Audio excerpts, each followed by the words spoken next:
السلام علیکم ورحمۃ اللہ وبرکاتہ۔ ویلکم ٹو تعلیم ود امامہ۔ قرآن پاک میں ارشاد ہے یا ایھا الذین آمنوا کتب علیکم الصیام کما کتب علی الذین من قبلکم لعلکم تتقون۔ ترجمہ: اے ایمان والو، تم پر روزہ اس طرح فرض کر دیے گئے جس طرح تم سے پہلے لوگوں پر فرض کر دیے گئے تھے۔ ویلکم ٹو ڈے 9 آف آغاز دین۔ میں ہوں آپ کی پیاری بہن امامہ۔ امید کرتی ہوں تمام مسلمان خیر وعافیت سے ہوں گے۔ آج کی ویڈیو شروع کرنے سے پہلے بتاتے چلوں کہ یہ ویڈیو خوش نصیب لوگ ہی سن سکتے ہیں جس پر اللہ کا خاص کرم ہوگا، کیونکہ اس ویڈیو میں اللہ تعالیٰ اور انسان کے ملاقات کا ذکر ہوگا۔ تو آئیے شروع کرتے ہیں۔ اسلام کے بنیادی ارکان میں سے ایک اہم رکن روزے کے بارے میں۔ روزہ صرف بدن کا نہیں بلکہ دل اور زبان کا ہوتا ہے۔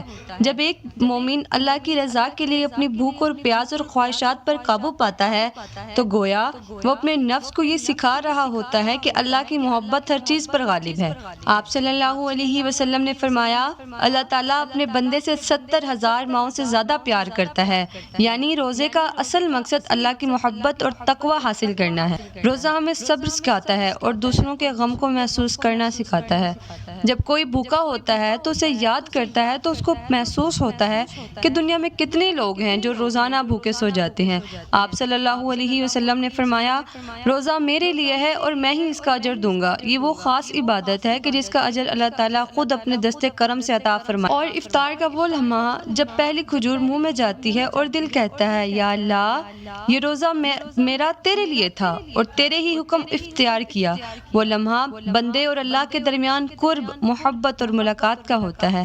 آئیے ہم روزے کو صرف ظاہری عبادت نہیں بلکہ دل کی پاکیزگی اور اخلاق کی خوبصورتی کا ذریعہ بنائیں۔ اللہ ہمیں رمضان اور روزوں کی طرح کو سمجھنے اور عمل کرنے کی توفیق عطا فرمائے۔ ایسی مزید ویڈیو دیکھنے کے لیے چینل کو سبسکرائب کریں، بیل آئیکن کو دبائیں، کمنٹ ضرور کریے گا۔ اللہ آپ کا حامی و ناصر ہو۔ اللہ حافظ۔